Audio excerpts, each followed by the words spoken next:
Here's the reality. The average person lives just 30,000 days. That's it. Think about this. If you're 30 years old, you've already used up 11,000 of those days. Gone. Never coming back. I should do it someday. But someday is a dangerous word. It tricks you into thinking you have all the time in the world. In the next 15 minutes, you'll learn powerful strategies to make your time count.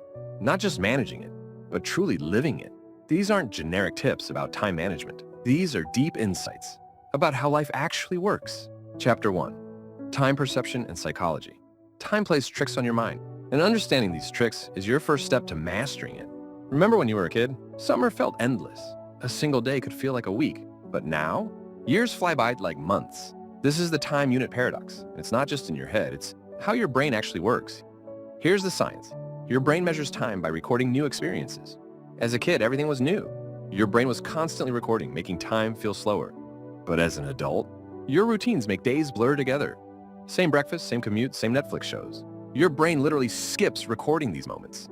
Just another normal day, stuck in his comfort zone. This is the trap of time blindness. But you can hack this system. Take different routes to work. Learn a new skill every month. Have conversations with strangers. Each new experience forces your brain to pay attention, making time expand again. And here's the biggest time perception mistake. We constantly overestimate what we can do in a day, but massively underestimate what we can do in a year. This is why people quit goals too soon. Chapter 2. Priority management. Most people confuse being busy with being productive. They fill their days with tasks that feel important, but don't actually matter. Here's a powerful tool, the deathbed test. Think about yourself at 90 years old looking back. Will you care about that extra hour at the office? Or that time you spent with your family? Suddenly, priorities become crystal clear. I'll finish this report first. Meanwhile, life's real priorities slip away, one day at a time. Here's what successful people understand. Knowing what not to do is more valuable than knowing what to do. Two-list strategy. Write down everything you want to achieve. Now, circle the top 3 items. Everything else? That's your avoid list. Think about compound interest, but for life choices. Small daily investments in the right priorities multiply over time. But there's a catch. Social media, busy work, and constant distractions steal your attention from what truly matters. The solution? Ruthlessly eliminate the non-essential. Your time is too precious for anything else. Chapter 3. Relationship dynamics. Relationships work like bank accounts. Every small interaction is either a deposit or a withdrawal. A genuine compliment? Deposit. Being late constantly? Withdrawal. And just like real banks, you can't make withdrawals if you haven't made deposits. I don't understand why they're upset. I only reach out when I need something. And there's the problem. Most people focus on big gestures, expensive gifts, grand celebrations. But here's the truth. Small daily deposits matter more. A random text checking in. Remembering small details. Being there during tough times. Here's something counterintuitive. Shared suffering builds stronger bonds than shared pleasure. Going through challenges together creates deeper connections than just having fun. And don't ignore your weak ties, those casual acquaintances and distant friends. They're your bridges to new opportunities, ideas, and perspectives. Strong ties comfort you, but weak ties help you grow. Want to expand your sense of time? Help others. It's the ultimate paradox. Giving time makes you feel like you have more of it. Chapter 4. Career and purpose. Your best career opportunities aren't where you think they are. They're one step outside your comfort zone. This is the adjacent possible.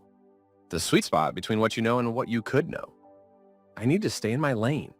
But that's exactly how careers get stuck. Here's a massive career mistake. Optimizing for money too early. In your 20s and early 30s, optimize for learning. Every new skill you gain is like a lottery ticket for future opportunities. Money follows knowledge. Always. Forget the career ladder. It's a trap. Modern careers are more like jungle gyms. Move sideways, diagonally, even backwards sometimes. Each move builds a unique skill combination that makes you irreplaceable. This job is comfortable, but comfort is career quicksand. The longer you stay in a role you've outgrown, the harder it is to leave. Here's the secret. Use productive procrastination. When you're avoiding one task, channel that energy into learning something new. Your procrastination projects often reveal your true passion. Chapter 5. Health and vitality. Health isn't just about living longer. It's your life's force multiplier. Every other aspect of your life either improves or suffers based on your health. Period. Think about this. Would you rather have 8 energized hours or 12 draining ones?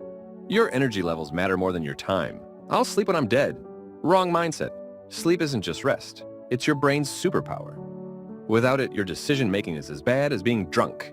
That promotion you want, that relationship you're building, they all depend on your brain working at its best.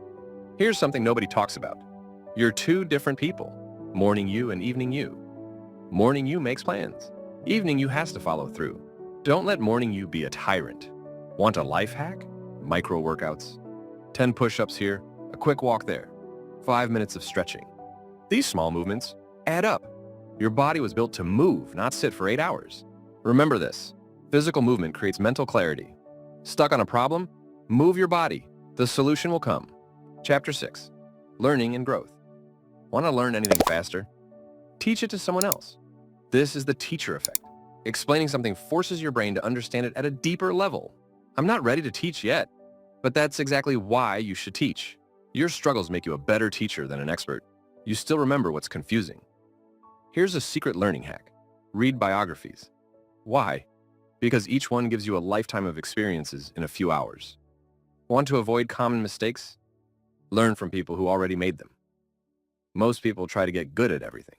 Smart people stay strategically bad at some things. It's called deliberate amateurism. It keeps your brain flexible and your ego in check. Constraints aren't your enemy. They're your superpower. Limited time, limited money, limited resources. Good. These constraints force you to be creative. And here's the most valuable skill: knowing when to quit. Strategic quitting isn't failure. It's making space for better opportunities. Quit fast on things that don't serve your growth. Chapter 7.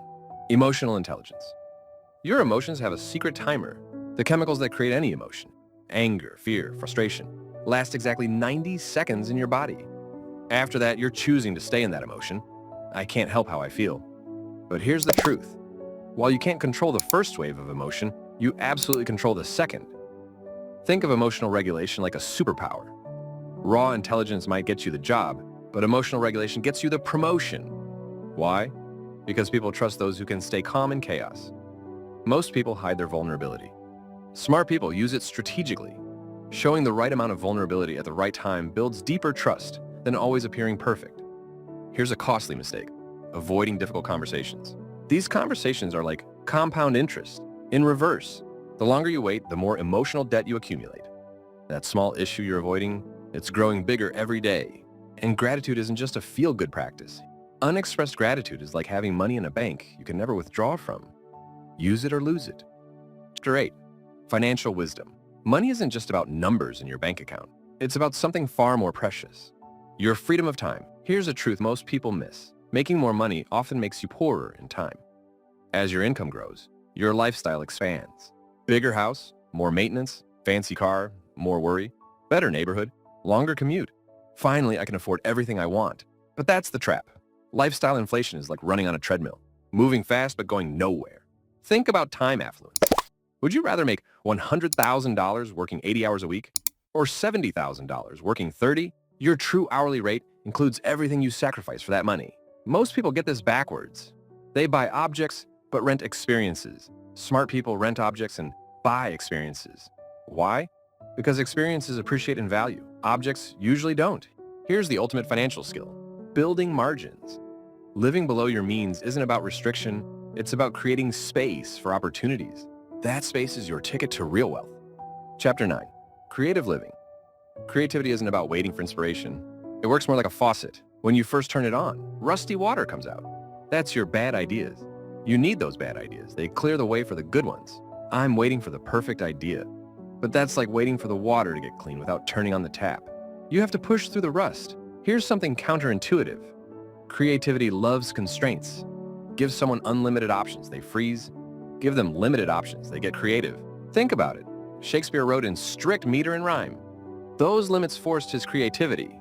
Most people try to create and judge at the same time. That's like trying to drive with one foot on the gas and one on the brake. First create. Judge later. Document everything you create. Your brain is like a creativity muscle. It needs to see its progress to grow stronger. Those early, terrible attempts, they're your proof of improvement. And here's the real secret. Combine skills nobody else combines. That unique intersection, that's your creative superpower. Chapter 10. Personal energy. Your energy is your most precious resource. Time management is useless without energy management. You can't do meaningful work if you're running on empty. Most people never audit their energy. They don't realize some activities give energy while others drain it. That morning walk, energy boost. That toxic friendship, energy vampire.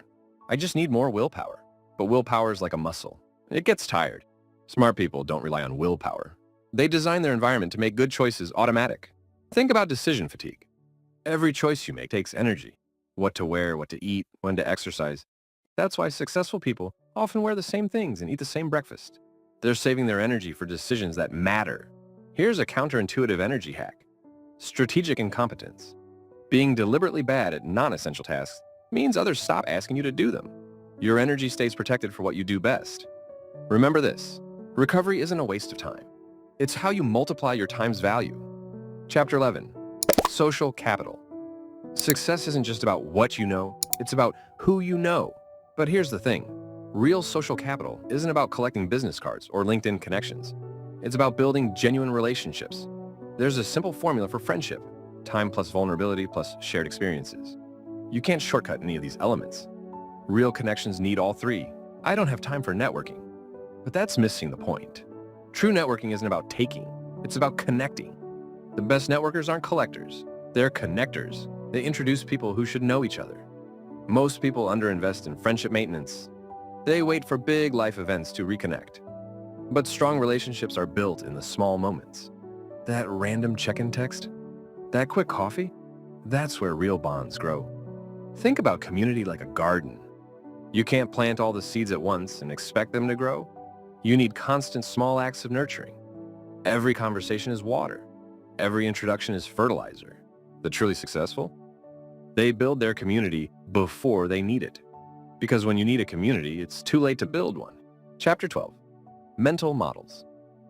Mental models are your mind's shortcuts to understanding reality. But here's the catch. The map is not the territory. Your mental models are always simpler than reality. And that's both their strength and their weakness. Most people see only what's in front of them.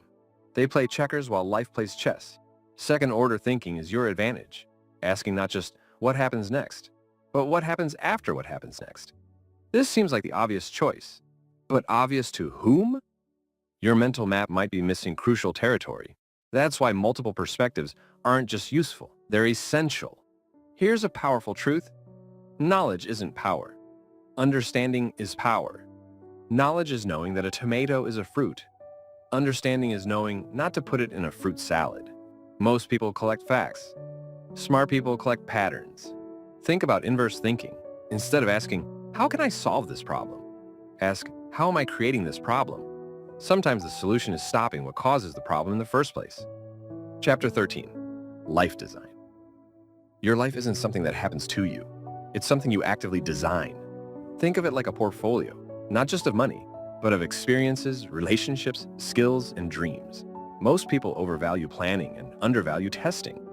Life design isn't about making perfect plans. It's about running small experiments to see what actually works for you. I need to figure everything out first, but that's exactly backward. You can't think your way into the right life. You have to test your way there. Here's what most people miss about change. Tiny adjustments create massive results. Want to transform your life? Start with changing one thing for 5 minutes.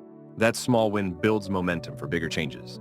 Think about your metrics. Most people measure their lives by society standards, money, status, possessions.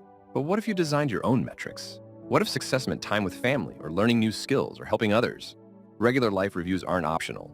They're how you catch problems while they're still small. Monthly reviews prevent yearly regrets. Conclusion. Life isn't about finding extra hours. It's about making your hours count. Every principle we've covered, from time perception to relationship building, from energy management to life design, works together to create a life worth living. Remember, time will pass whether you use it wisely or not. Your habits become your days become your years become your life. Start small. Pick one idea that resonated with you. Test it, refine it, make it yours. The best time to start living fully isn't someday. It's today.